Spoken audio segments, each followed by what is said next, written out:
नमस्कार। आप लोगों ने साईं बाबा का नाम तो सुना होगा। जो नहीं जानता शिरडी के सच्चे दरबार को, कोई अपने भक्त अपने जीवन काल में एक बार दर्शन अवश्य करना चाहता है। साईं बाबा का दर्शन उनका परम भक्त एक बार दर्शन जरूर करना चाहता है, लेकिन इसके पहले अपने जीवन काल में साईं बाबा मात्र एक फक्कड़ थे और भगवान की भक्ति किया करते थे। साईं भगवान की मैं बात कर रहा हूँ। फक्कड़ का मतलब मांगने खाने वाले, भिखारी के रूप में रहते थे और सच्चे हृदय से प्रभु की भक्ति करते थे। उनके परिवार वालों को भी साईं के कोई विशेष लगाव नहीं था। उनके परिवार वालों से भी कोई विशेष लगाव नहीं था साईं बाबा से। जब साईं बाबा ने योग धारण किया तब वे महाराष्ट्र के शिरडी नामक गांव में आकर बस गए। इंतकाल तक वे यहीं रहे। 15 अक्टूबर 1980 शिरडी के इस बाबा का देहांत हो गया। शिरडी साईं बाबा के मंदिर हर वर्ष आषाढ़ की गुरु पूर्णिमा के विशाल मेला भारत में लगता है। देश विदेश से लाखों यात्री गुरु पूर्णिमा के दिन ही साईं का दर्शन करते हैं। अपनी मृत्यु के बाद उन्हें कई चमत्कार भी साईं बाबा ने दिखाया है। साईं बाबा ने जिसने आधुनिक युग से साईं बाबा के प्रति श्रद्धा भक्ति की अटूट भावना पैदा की हो, दशक पहले राज्य में फैली बीमारियों से शिरडी साईं बाबा ने असंख्य लोगों की जान को बचाई थी। असंख्य लोगों की जान को बचाई थी। इसके पहले गुरु पूर्णिमा पर मैं आपको बता दूं, पहली बात की सभी को नमस्ते मेरी तरफ से। मैं आज अपने गुरुजनों के सम्मान में यह पर्व मनाने के लिए एकत्रित हुए हैं, जिन्हें कैलेंडर के अनुसार आषाढ़ पूर्णिमा का गुरु पूर्णिमा मनाई जा रही है। इसके लिए आपको एक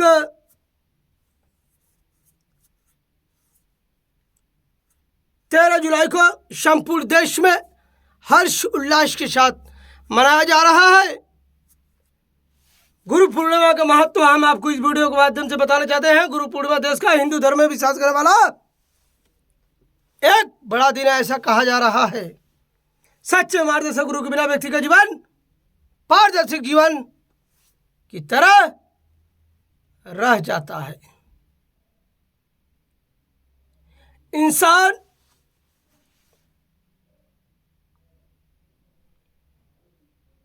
मानव को एक सभ्य सामाजिक प्राणी भी कहा जा रहा है।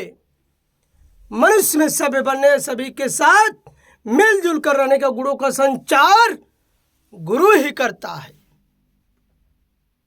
जो एक अज्ञानी जीव को संसार में उपयुक्त तरीके से रहने वाले जीने के एक तौर तरीकों को ज्ञान देता है। इंसान गुरु के मार्गदर्शन के बिना समाज का हिस्सा नहीं बन सकता है। हम यही नहीं जान पाते कि हम कौन हैं और क्यों हैं, हमारे दायित्व क्या है, हमें क्या करना चाहिए, क्या नहीं करना चाहिए। हम इन समस्त शिक्षाओं की शुरुआत हमारे जन्म के बाद से शुरू होती है। इस तरह व्यक्ति की पहली गुरु उसकी माँ होती है, जो दूध पीना, उठाना, उंगली पकड़ कर चलना, बोलना आदि सिखाती है। वर्षा ऋतु के आगमन में गुरु पूर्णिमा का पर्व मनाया जा रहा है। भारत तथा नेपाल में मुख्य रूप से हिंदू बौद्ध जैन धर्म को मानने वाले पारंपरिक रूप से मना रही हैं। मगर अब तो जहां जहां संसार में भारतीय रह रहे हैं, वहां भारत तथा उत्सव बड़े धूमधाम से मना रहे हैं।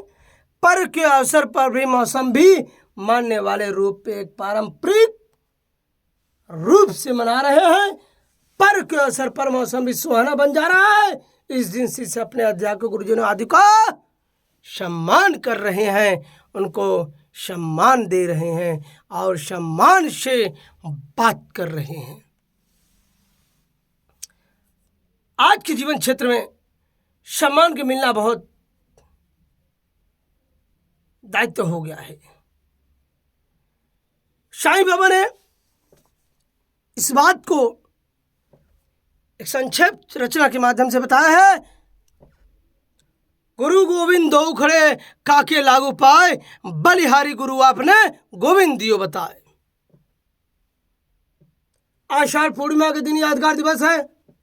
इस दिन हम गुरु पूर्णिमा को मनाते हैं। साथ ही महाभारत के रचयिता मुनि वेद व्यास जी का जन्मदिन है, उन्हें आदि गुरु भी कहा जा रहा है। इसके अलावा आज के दिन कबीर जी के शिष्य घटदास जी का जन्म हुआ था। इनसे बढ़कर जिन बौद्ध धर्म से बड़ा महत्व रखने वाला है, बौद्ध धर्म ने उसी दिन आज के दिन सारनाथ में पहला उपदेश दिया था।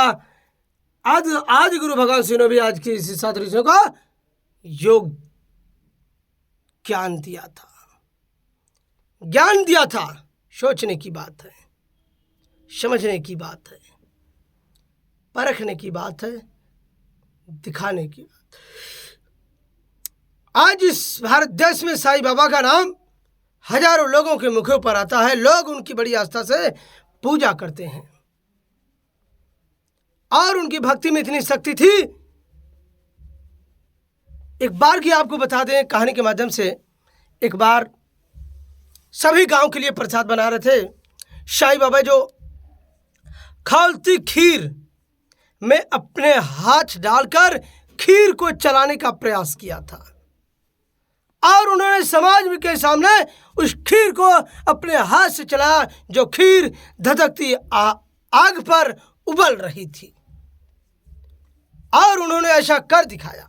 लोगों को विश्वास हो गया साईं बाबा में शक्ति है। आज साईं बाबा किसी पहचान के मोहताज नहीं है। लोग उनको भगवान की तरफ पूज रहे हैं। हाँ, बचपन में जरूर उनका कुछ गरीब रहा होगा, परंतु उनके मन में जो श्रद्धा थी, आस्था थी, भगवान के प्रति एक समान थी। साईं बाबा को अपने परिवार से भी बहुत ज्यादा लगाव नहीं था। वो पहले फक्कड़ का कार्य करते थे। धीरे धीरे समय बदलता गया और समय उन्हें कहां से कहां पहुंचा दिया, आज तक पता नहीं चल पाया। इसका कई मुख्य बिंदु कारण है, जिस कारण को आप आज जान जाएंगे। आपके दिमाग से ये ख्याल हो जाएगा कि साईं बाबा बाबा हैं, साईं बाबा बाबा हैं, उनकी भक्ति में शक्ति है। इसलिए कहा जा रहा है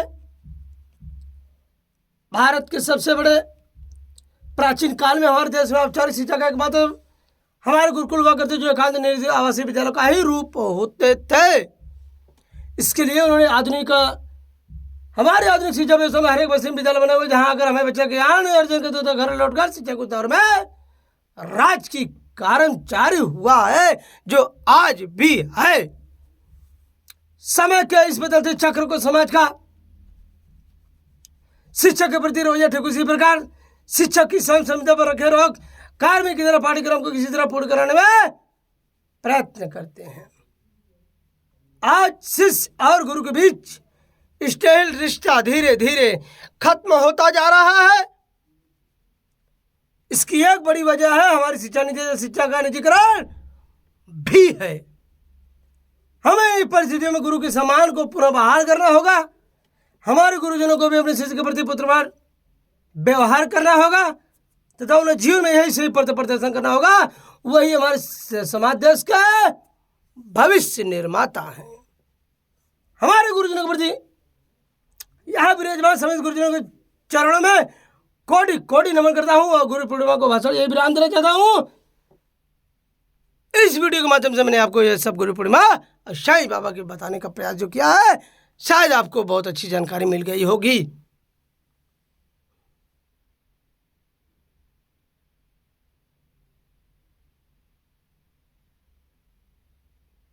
और जानकारी मिलनी चाहिए, आपको जानकारी मिलनी चाहिए, आपको जानकारी दिया जाएगा। इसका भी एक पहलू है, इसका भी एक कारण है। इस प्रकार से गुरु का महत्व आज हमारे जीवन के क्षेत्र में, हमारे समाज में ऐसे महापुरुषों की आवश्यकता है जिनके बलिदान से हमें यह प्रेरणा मिल रही है। गुरु पूर्णिमा आज हम इसलिए मना रहे हैं, अपनी जान गंवा कर दो लेकिन सत्य का त्याग न करो। अपनी जान को गंवा दो लेकिन सत्य का त्याग न करो। इन्हीं महापुरुषों में से एक महान बलिदानी थे गुरु तेग बहादुर जी। गुरु तेग बहादुर जी ने अपने बारे में दूसरों के अधिकारों और विश्वास की रक्षा के लिए भी अपनी जान को गंवा दिया था।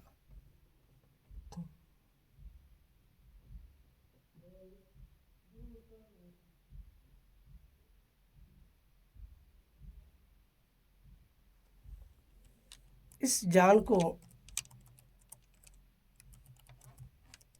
उन्होंने अपनी अधिकार को, अपनी भावनाओं को, अपनी समकक्ष रखे जाने वाली इस भावनाओं को उन्होंने अपने माध्यम से करने का प्रयास किया। आज वो भारत देश दुनिया पर आज़ादी का परचम लहरा रहे हैं।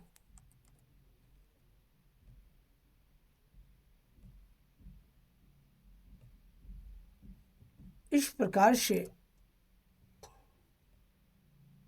उन्होंने कई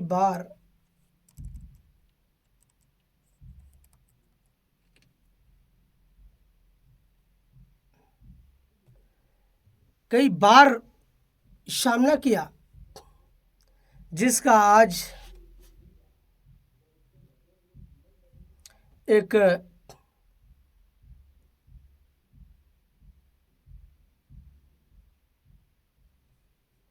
अलग मिसाल निखर कर आ रहा है बाहर। उन्होंने ऐसे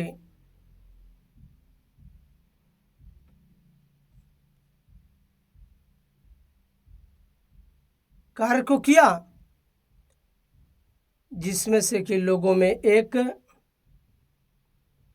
अलग कौतूहल का विकास विषय बन गया। गुरु तेग बहादुर जी ने अपने इस लड़ाई को जारी रखा और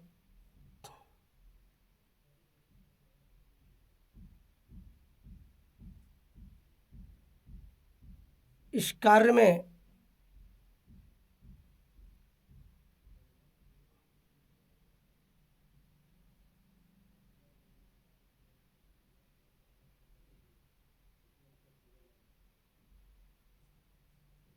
जब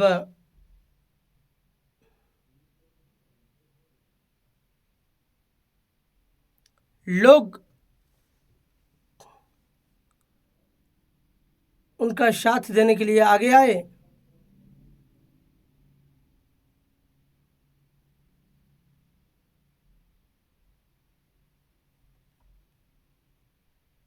तब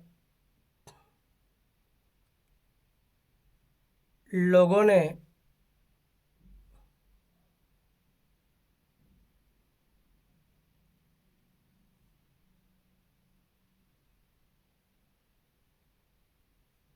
इस प्रकार से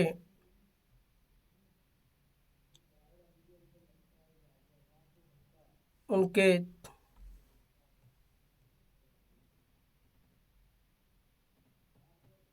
इस कार्य को देखा और निरंतर आगे बढ़ने का प्रयास किया। भारत का इतिहास ऐसे कई महापुरुषों और वीरतों की कहानियों से भरा हुआ है। ऐसे महापुरुष की यादों में हमें हमेशा इस देश के लिए कुछ करने की प्रेरणा मिलती है। अपने धर्म की रक्षा के लिए बलिदान देना तो सबका फर्ज है, लेकिन दूसरों की आस्था की रक्षा के लिए बलिदान देना केवल गुरु तेग बहादुर जी की बलिदान की कहानी है। गुरु तेग बहादुर जी एकमात्र मिसाल हैं जिन्होंने दूसरों की आस्था की रक्षा के लिए अपनी जान को गंवा दी थी।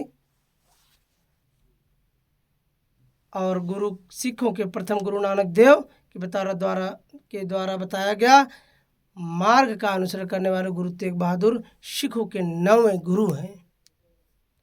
इन्होंने 115 ग्रंथों की रचना की है। जब कश्मीरी पंडितों और अन्य हिंदुओं को जबरदस्ती मुसलमान बनाया जा रहा था तब गुरु तेग बहादुर ने इसका विरोध किया।